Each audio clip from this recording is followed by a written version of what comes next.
الرحمن الرحيم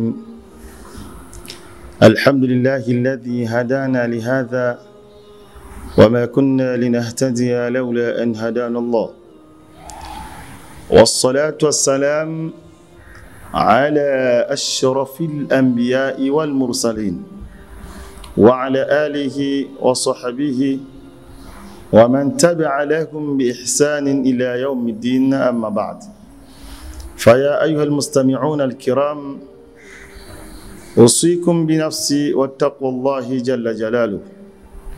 Ndugu zangu wapenzi na wafuatiliaji wa vipindi vyetu vya Msewa Online TV Thamani ya Uislamu, leo tumekutana tena katika masala mazima ya kupeana darsa walau kwa uchache kwa ajili ya kulainisha nafsi zetu, lakini pia ni namna gani tutamuelekea Allah subhanahu wa ta'ala inavyostahili.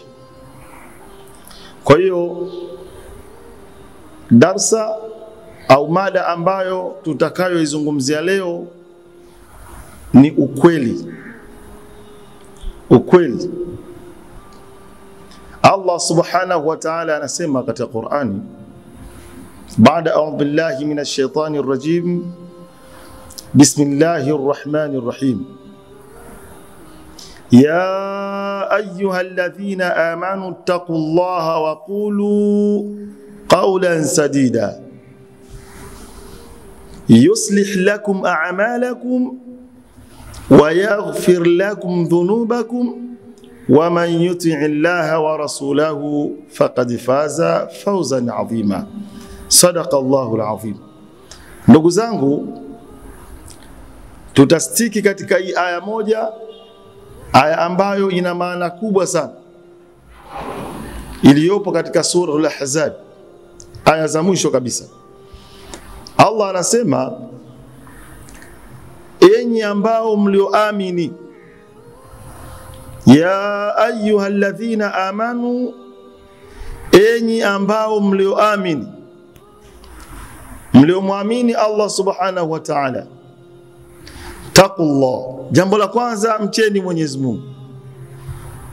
Mcheni Mwenyezi Mungu, muogopeni Allah subhanahu wa ta'ala, fanyeni yote ambayo aliyokuamrisheni, acheni yote ambayo aliyokukatazeni.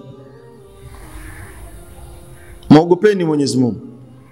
Lakini waqulu, nasemeni qawlan sadida, maneno yaliyo sawa, maneno ya kweli. Sasa kuna baadhi ya jamii yetu ambayo hii ni hali ambayo tunayo katika mifumo ya kimaisha. Mtu bila kuongopa hawezi kwenda sawa na maisha yake hayendi. Lakini Mungu anataka semeni maneno ya kweli. Kwa mfano, utamkuta mtu inafikia hatua anamuongopea mkewe. Anamuongopea mkewe. Mimi ninamiliki hichi, nafanya kazi hii, nafanya vile. Lakini sio huyo tu. Hata sisi walimu wa madaris inafikia hatua tunaongopea jamii kwa ajili ya kupata riziki. Tunaongopa. Inafikia hatua watu kwenye mifumo ili wapate tu kipato, anamuongopea tajiri kwa sababu mimi nina mpango huu na watoto hawa wanamitaka misaada, wanataka nini. Takuta sasa mazingira ambayo si ya ukweli, hatudumu kwenye ukweli. Na ndio hapo utakuta, kwa sababu tunaenda against na aya au maneno ya Allah subhanahu wa ta'ala, ndipo tunapofeli kwenye maisha yetu. Kinachotakikana Muislamu, sema ukweli, ndio Mungu anapotutaka. Taqullah, mcheni Mwenyezi Mungu, waqulu qawlan sadida, na mseme maneno yaliokuwa sawa, maneno ya kweli. Allah ametuwekea hapa option baada ya kutekeleza haya mawili, baada ya kumwogopa yeye na kusema maneno ya kweli, wa yaghfir lakum dhunubakum, Allah anasema atakusameheni madhambi yenu. Kumbe tutakapokuwa tunaposema maneno ya kweli, lakini tukawa tunamcha kweli Allah subhanahu wa ta'ala, ukweli wa kumcha, basi Mwenyezi Mungu atatusamehe madhambi yetu. Madhambi yetu yote Allah anatusamehe. Wa yaghfir lakum dhunubakum, atakusameheni madhambi yenu. Wa man yuti illaha wa rasulahu, na mwenye kumtii sasa Allah katika yale aliyotuamrisha ukamtii na mtume wake, faqad faza fawzan adhima, basi tutakuwa tumefaulu kuliko kwa kubwa.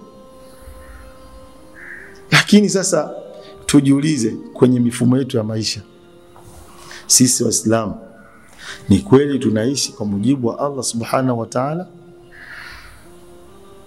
Na kama hatuishi, inatakikana sisi tudumu kwenye ukweli.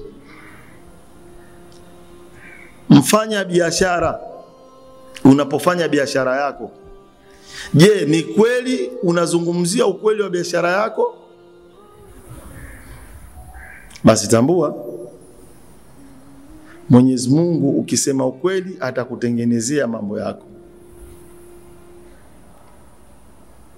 Atakutengenezea. Lakini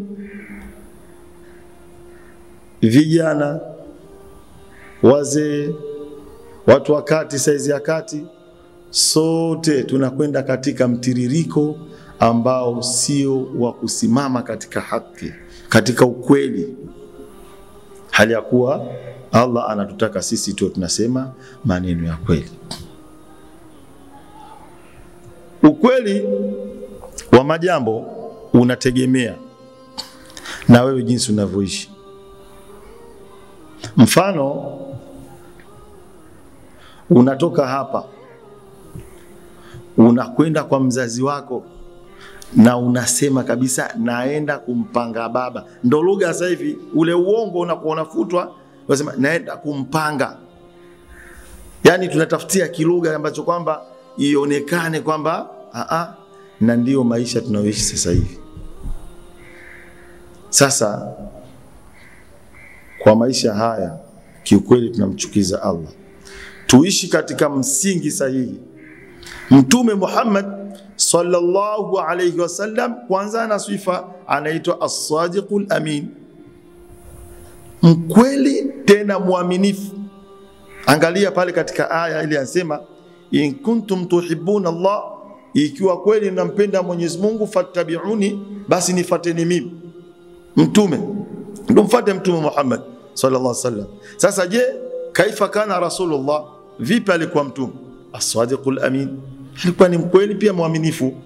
Hawezi ukasema kwamba mimi ni mfuasi wa mtume hali ya kwamba wewe ni muongo. Huwezi kusema kwamba wewe ni mfuasi wa Mtume Muhammad sallallahu alaihi wasallam, wewe ndio mzandiki tena ufai kabisa, ni mgombanishi katika jamii, katika familia na kila kitu. Kinachotakikana katika mfumo mzima wa mwanadamu katika kumpenda Mtume Muhammad sallallahu alaihi wasallam ni katika kutengeneza ukweli wa maneno, ukweli wa vitendo. Ndo kitu ambacho kitakachokuja kukutengenezea wewe mwanadamu, vitatuletea vitu vingi. Mfano katika ile aya Allah alivyosema katika ile sura al-Ahzab kule tuliyosoma mwanzo kabisa, ya ayyuhalladhina amanu, enyi ambao mloamini, taqullah, mcheni Mwenyezi Mungu, waqulu qawlan sadida, mseme maneno yaliyokuwa sawa kabisa. yuslih lakum a'malakum, atakutengenezeni mambo yenu. Kama Allah atatutengenezea mambo yetu, ni namna gani sasa sisi tushindwe kudumu katika ukweli? Ametuahidi Allah katika vitu viwili endapo tunasimama katika ukweli, lakini ukweli sasa hivi umekuwa ni mdogo katika maisha yetu. Mtu anachokihitaji apate riziki, na ile riziki anayoipata lakini anaipata katika njia ya uongo, hasemi ukweli. Katika mifumo kama hii hatuwezi tukaishi na hatuwezi tukafikia katika lengo ambalo Allah subhanahu wa ta'ala aliyotuletea hapa duniani. Lengo lake Allah sisi tumwabudu, tutengeneze mifumo mizuri, tuishi katika taratibu zake, lakini mtu anaishi katika njia ya uongo, haishi katika ukweli, wakati Mtume Muhammad sallam ni mkweli. Tunajitaje sisi ni wafuasi wa Mtume? Haitawezekana kitu kama hichi. Kama Allah ametuwekea mafungu mawili haya, yuslih lakum a'malakum wa yaghfir lakum dhunubakum wa man yuti' Allah wa rasulahu faqad faz wa mal hivyo faqad faz. Wewe utakapokuwa umemtii Mwenyezi Mungu vizuri, alafu ukasema maneno ya kweli, wewe ni mfuasi wa Mtume Muhammad sallam, lazima utakwenda katika mazingira yaliyokuwa mazuri, utamudu, na hapo utakuwa na kizazi chema, na kizazi kile ndicho kitakachofuata silsili nzuri ya kwako wewe. Lakini sasa iweje tunaingia katika mifumo mibaya, mifumo ya uongo? Mtu ana heshima zake, unamuona katika mtandao, katika nini, yani katika mtazamo tu wa kawaida unamuona ni mtu ambaye kwamba mwenye heshima zake, lakini ni mwenye kudumu na vitu visivyokuwa vya kweli. Mtu hana kazi lakini anazosema kwa mimi nina kazi. Sema ili watu wakusaidie. Uislamu ni kitu kizuri. Uislamu ni dini nzuri ambayo inampelekea mtu kuwa katika mazingira yaliyokuwa sahihi kabisa. Tumuombe Mwenyezi Mungu Subhanahu wa Ta'ala atujalie tuwe ni wenye kudumu katika ukweli katika maisha yetu, lakini pia Mwenyezi Mungu atutengenezee maisha yetu. Mwenyezi Mungu atufanyie kila lenye kheri katika afya zetu. Mwenyezi Mungu aidumishe nchi yetu kiwe katika amani. Wassalamu alaikum wa rahmatullahi wa barakatuh.